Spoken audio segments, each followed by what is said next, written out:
name is Reese. My name's Jenna. And today we're going to be talking about why people love conspiracy theories even when they're wrong. So, to start off, Jenna, do you believe in any conspiracy theories? I do, actually. So I believe in the kind of like the Mandela effect a little bit, but more specifically with Chick-fil-A, because I always thought when I was little it was spelled C-H-I-C and there was never a K like after the C.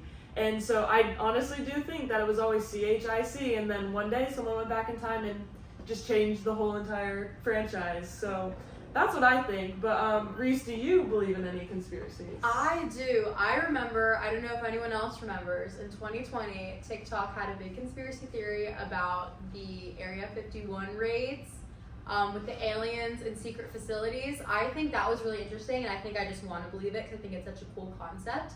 But also, I think that's why this week's podcast is such a great episode, because I feel like social media really takes a big toll on conspiracy theories and helps spread it. So I feel like talking to college students about that is a great thing to talk about. Yeah, and we had a really good discussion with our group either a few weeks ago before spring break, or I think it was like right after spring break, right before, I can't remember, about conspiracy theories and like how social media plays such a big role in like the algorithms in social media that play such a big role in how people form groups and form thinking. So we thought that would be a great idea to talk about this, since it's still kind of in our general view, and we just had an election year. We all went through COVID a few years ago, so I feel like it was a really good thing to talk about. So to start off, I think we should define conspiracy theories just for anyone who may not know. So it's a belief that powerful secret groups control events behind the scenes. So why this matters? Conspiracy theories influence elections, health choices, and even public safety. I know Jenna just touched on it having an election year. I feel like there can be like crazy distrust towards governments because of like secret beliefs that they're hiding information from you. I mean, also with the Area 51 raid, they believe the government was hiding that information from us. So that can take a really big toll on elections, and as well as different like ideas about there being like microchips and like vaccines. I feel like that can affect public health with people not wanting vaccines, just stuff like that, like really translates to like society as a whole. Mm-hmm. So today we are going to explore why people believe conspiracies, the psychological biases at play with those, and how social media fuels misinformation, and how to talk to someone who does believe in a conspiracy. So we're going to get into the psychological roots of conspiracy theories before we get into all of that. So the first root for this is a need for control and certainty. So people hate uncertainty, we all know that. So when major events happen, like pandemics, terrorist attacks, etc., we look for meaning. I feel like such big events need big meanings and like someone to blame. So I feel like this is where like the root cause for a lot of these conspiracy theories can come from. Yeah, so for example, we kind of touched on it with COVID in 2020. Conspiracy theories started to rise a lot more, and social media started to get more involved with the vaccines and like why COVID started to begin with, and why are these people are like this problem, and then it just didn't help that that was also an election year, so then more conspiracies just kept coming in. And there's a quote that we found from a article by Van Prusen and Jossman in 2016. When people feel powerless, they're more likely to believe in hidden forces controlling the world, which I think goes along with everything we've kind of touched on a little bit, because you just have to find someone to blame, and you have to, and the easiest thing to do is just blame the higher ups, blame people that are higher than us, because we always think there's something sneaky going on. Exactly, and I think that correlates perfectly to the second root for conspiracy theory thinking, which is the proportionality bias. Big events need big causes. So people assume major events must have complex hidden meaning. So a great example of this was a talk about how conspiracy talked about recently in 9/11 that there was an inside job from an article that we had. So it's hard to believe that like a small event might have such a big impact. So we need to place bigger moments, bigger impacts, like everything like that into it. So I feel like having small explanations isn't something that people are like going to abide by, and that's where a lot of like big conspiracy theories come. Yeah, and in another study or article that we looked at by Langnato and Sloman in 2006, it found that people instinctively look for larger explanations for large-scale events just to kind of like feel better about themselves and to give meaning to the things that we don't know for sure, and just have something to talk about. Honestly, I do think people are just bored and they just want to talk about something and just want to argue. I think people like to argue about things, and I think people like to just talk about things and blame something other than sometimes things just happen. So. And with this, I feel like a lot of identity is formed. So the third root is going to be about in-groups versus out-group thinking.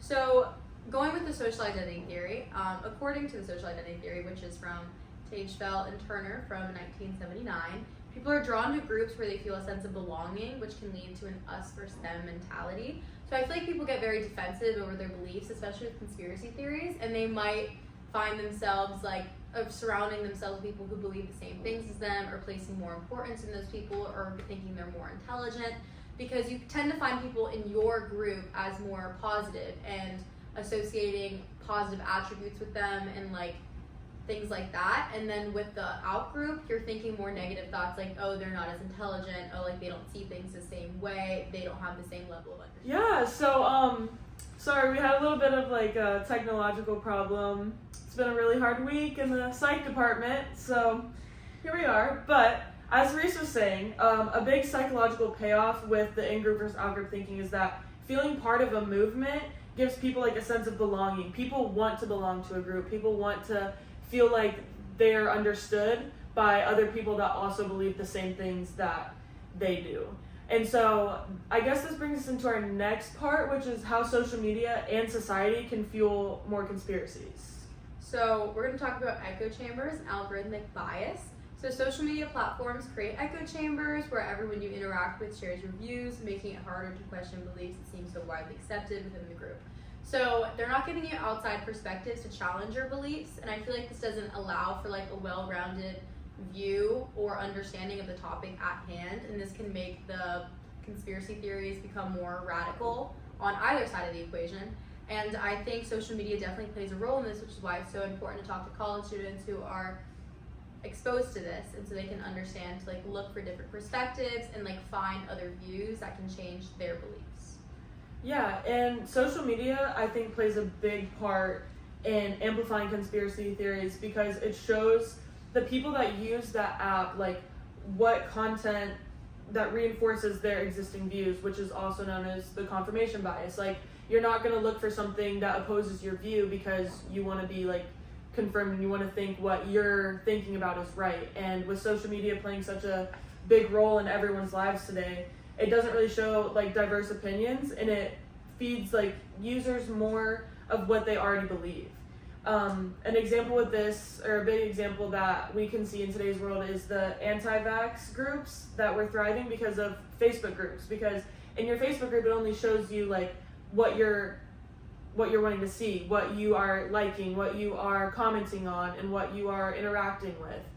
And the spread of information can lead to informational influence, which causes individuals to align their beliefs with conspiracies. So if they believe the information is accurate and valid, then like it's just social media is just going to confirm everything that they're talking about.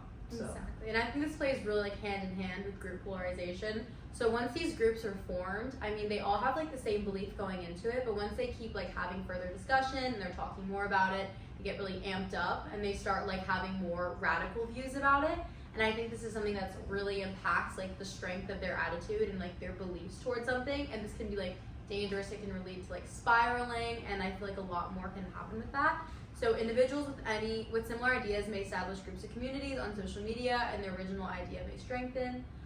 This can cause beliefs on topics like conspiracy theories to increase and have further reach on social media sites. So this can continue with like only exposing people to one side and like not getting a well-rounded view.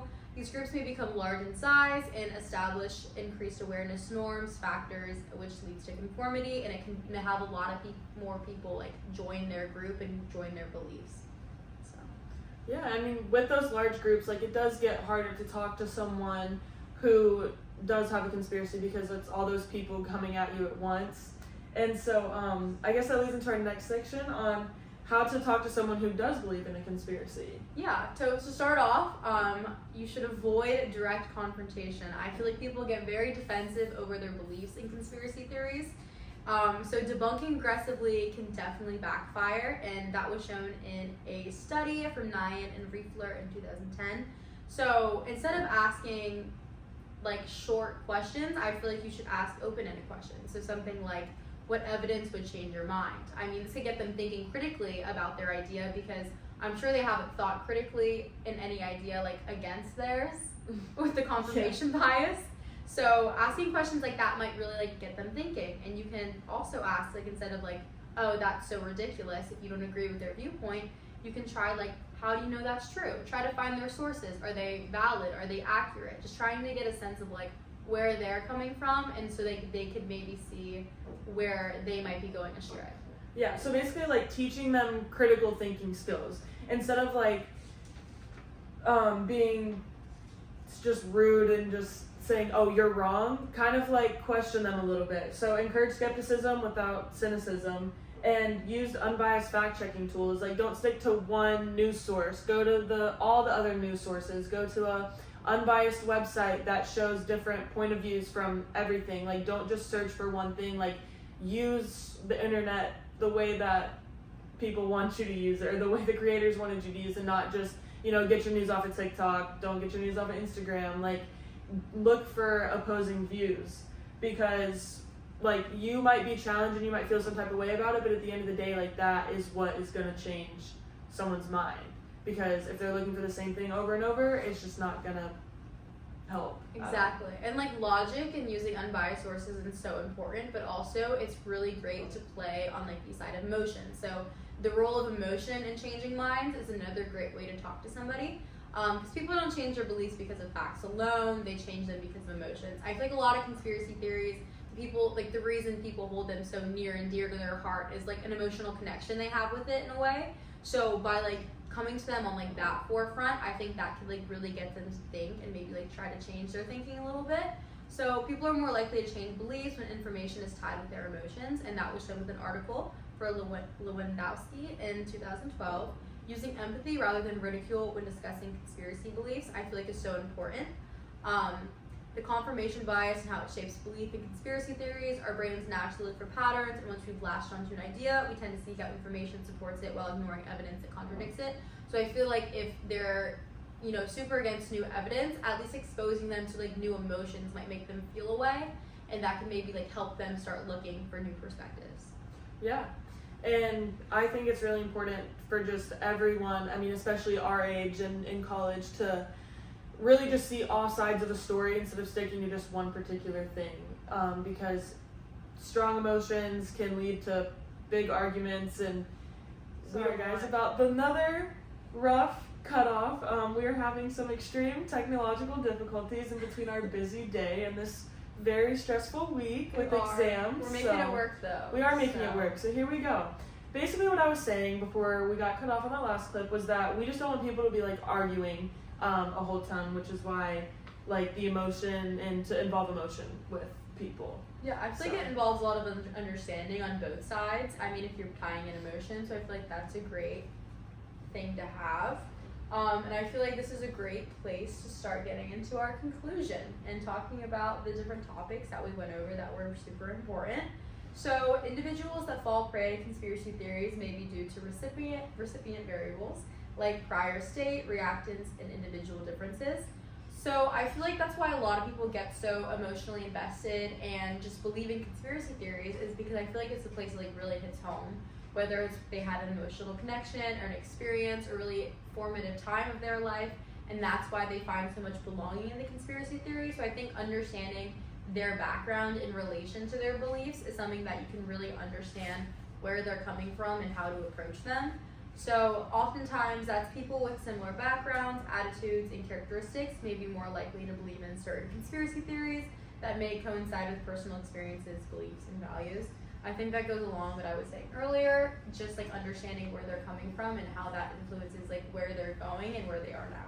Yeah, which is important to note that the organization of that group is also very important. So the group structure, their roles, their norms, their status, and their cohesiveness because there's many online groups or followers of a certain topic, and if they have like an organization of this group, it can kind of determine when you're trying to join that group, like what that group is like, what your role is going to be when you get in there, and like what you can talk about, but also if you're trying to go against that group, coming in and trying to figure out how to fit yourself in there. And it can also go along with the group development too. So forming, storming, norming, performing, and adjourning, whatever, is important too, because if you're trying to come into that group, see what level they're at, like how far along they are, how developed they are, and also same thing if you're trying to go against that group, trying to see how together they are and like what process they're at, to see if you can get some information in there and try to get them to believe what you're saying.